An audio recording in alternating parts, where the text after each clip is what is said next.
Sabaidi, mesdames, messieurs, merci de nous rejoindre pour cette édition en français de la télévision nationale Lao. Commençons de suite par des vœux présentés par les diplomates aux dirigeants Lao. Des diplomates étrangers ont rencontré vendredi dernier le président Thongloun Sisoulith et d'autres dirigeants du gouvernement pour présenter de meilleurs vœux à l'occasion du 48e anniversaire de la République démocratique populaire Laos. Lors d'une réunion tenue à Vientiane, l'ambassadeur de la République de Turquie au Laos et doyen du corps diplomatique au Laos, M.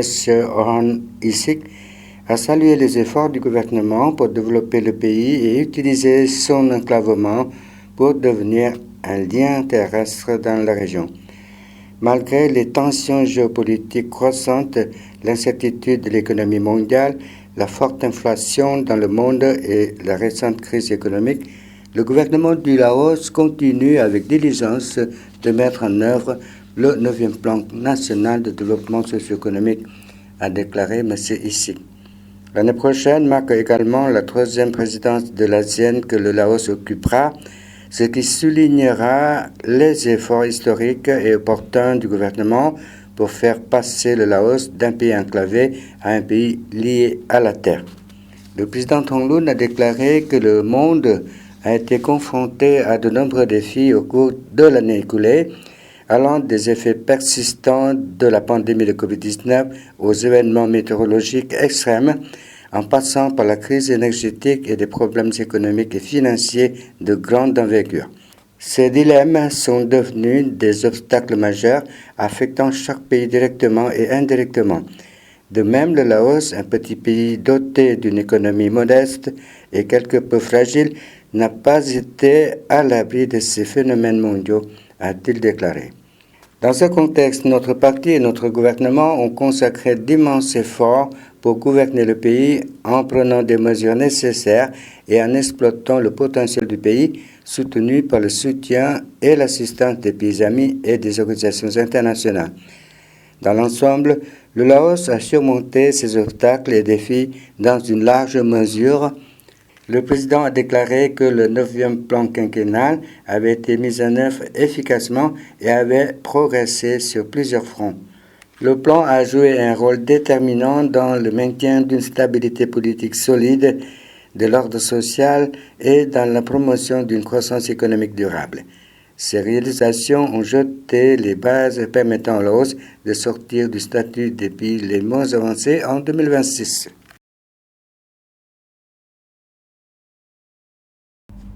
Le président de l'Assemblée nationale, M. Saisompon Phomvihane, et son homologue cambodgien, Khun Sundari, se sont rencontrés dimanche à Vientiane pour définir l'orientation future d'une coopération approfondie entre les pays voisins. Madame Khun effectue une visite officielle au Laos au cours de laquelle elle participera au premier sommet parlementaire Cambodge-Laos-Vietnam qui se déroule du 2 au 7 décembre à l'invitation de M. Saisompon. Dimanche, M. Saisompon et Madame Khun ont dirigé les délégations des deux partis dans des pourparlers bilatéraux lorsqu'ils ont examiné les progrès réalisés dans le cadre du protocole d'accord sur la coopération entre les deux assemblées signé l'année dernière. Les deux présidents de l'Assemblée nationale ont présenté des plans visant à renforcer davantage les relations de longue date et le partenariat stratégique global entre le Laos et le Cambodge. M. Saisompon a déclaré qu'il appréciait grandement la première visite officielle de Mme Khun au Laos depuis qu'elle a été nommée présidente de l'Assemblée nationale du Cambodge en août de cette année. Il a informé Mme Khun du développement socio-économique en République démocratique populaire Laos alors que le pays célébrait le 48e anniversaire de sa fondation le 2 décembre. M. Saisompon a félicité le Cambodge pour les progrès réalisés en matière de développement socio-économique national. À son tour, Mme Khun a informé son hôte de développement socio-économique au Cambodge. À la suite des entretiens entre les deux présidents de l'Assemblée nationale, les commissions des affaires étrangères, les secrétaires généraux et les commissions parlementaires d'amitié des deux pays ont discuté des préparatifs du sommet parlementaire Cambodge-Laos-Vietnam. Lundi, Mme Kwon et sa délégation ont rencontré le président Thongloun Sisoulith et le premier ministre Son Siphandone. Le 4 décembre 2023, le président de l'Assemblée nationale du Vietnam et sa délégation sont arrivés à l'aéroport international de Wat Thai pour assister au sommet des parlements du Cambodge, du Laos et du Vietnam du 4 au 7 décembre 2023. Dans la matinée du 4 décembre, M. Wang Dinh-Huê, membre du bureau politique et président de l'Assemblée nationale et une délégation de haut rang de l'Assemblée nationale vietnamienne sont arrivés à Vientiane en entamant une visite de travail au Laos et pour assister au premier sommet des Assemblées nationales des trois pays, Cambodge, Laos, Vietnam, CLV, du 12 au 14 décembre. À l'invitation du président de l'Assemblée nationale, Sai Somphan Phomvihane. Le président de l'Assemblée nationale du Vietnam, Wang Dinh-Huê, et sa délégation ont été salués à l'aéroport international de Wat Thai par le vice-président de l'Assemblée nationale du Laos, Sunthan Sanayak, M. Sayapat Sert, président de la Commission des affaires étrangères de l'Assemblée nationale Laos, ainsi que des représentants de plusieurs commissions et du secrétariat de l'Assemblée nationale. L'ambassadeur Nguyen Ba Hung, les responsables de l'ambassade et des représentants de la communauté vietnamienne au Laos ont chaleureusement accueilli la délégation à l'aéroport. Les gouvernements laos et russes signent un protocole de coopération économique et technique. La 17e session de la Commission intergouvernementale lao-russe sur la coopération économique, commerciale et scientifique et technique s'est tenue le 30 novembre à Vientiane. À l'issue de la réunion, un protocole de coopération commerciale, économique, scientifique et technique a été signé.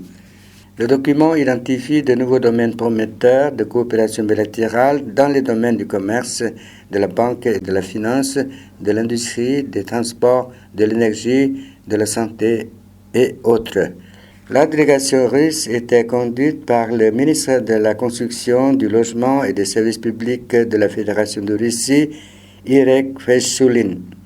Monsieur Irek Fesulin a remercié ses collègues de la République démocratique populaire Laos pour leur partenariat fiable avec la Russie. Les deux pays visent à respecter les accords déjà conclus par les présidents du Laos et de la Russie.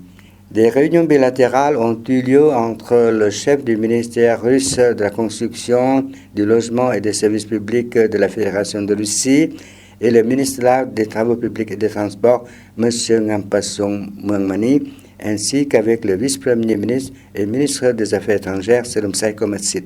Une coopération est déjà en cours entre les deux pays dans divers domaines et le nombre de touristes venant de Russie au Laos cette année a dépassé les niveaux d'avant la pandémie de Covid-19.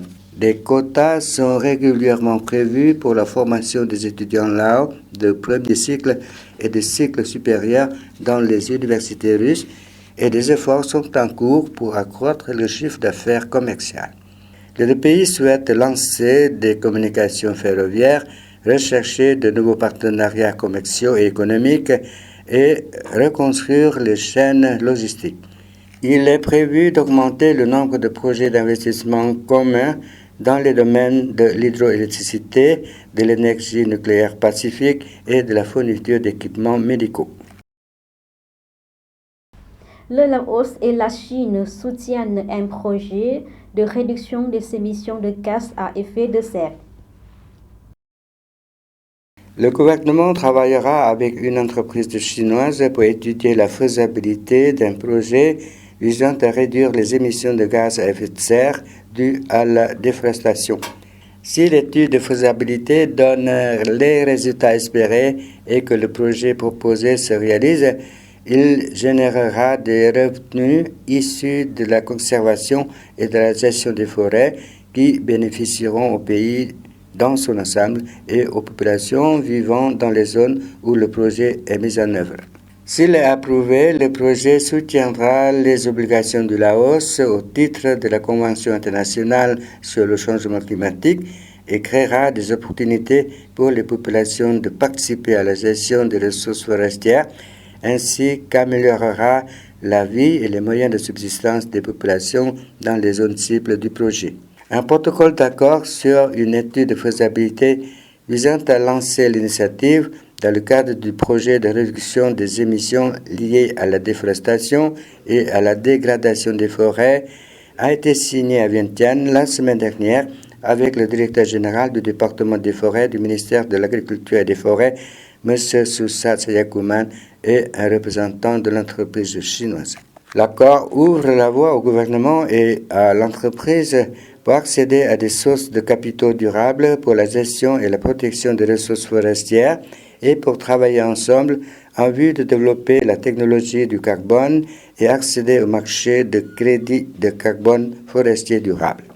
Le projet se déroulera dans la zone montagneuse de Nyornamo pour Samsum, dans la province de Xieng Quang, et dans la zone protégée Namsan Nampur, dans les provinces de Xieng Quang et de Satsumboon, couvrant une superficie totale d'environ 140 000 hectares. Si le projet se réalise, on estime que les émissions de dioxyde de carbone seront réduites d'environ 200 000 tonnes par an. Les autorités estiment que le projet a le potentiel de bénéficier aux deux parties tout en explorant le potentiel des ressources forestières pour contribuer à créer une économie verte grâce à la croissance verte. Le projet RDD+, vise à réduire les émissions de gaz à effet de serre dues à la déforestation et à la dégradation des forêts et à introduire une gestion durable des forêts et une protection des forêts pour améliorer et augmenter la superficie des sources de carbone forestier. Le programme RDD+, implique la gestion et la protection des forêts, la construction de centres d'apprentissage, les patrouilles et l'amélioration des moyens de subsistance des populations. Le Centre national de convention se prépare à accueillir les dirigeants et les délégués participant au 44e sommet de l'ASEAN à Vientiane l'année prochaine. Le directeur du centre de convention, M. Kaison Bunsomwang, a déclaré que la décoration intérieure était en cours de finition, tandis que les installations, la sécurité et les équipements informatiques étaient modernisés et que la coordination avec d'autres agences était en cours pour assurer le bon déroulement et le succès de l'accueil du sommet.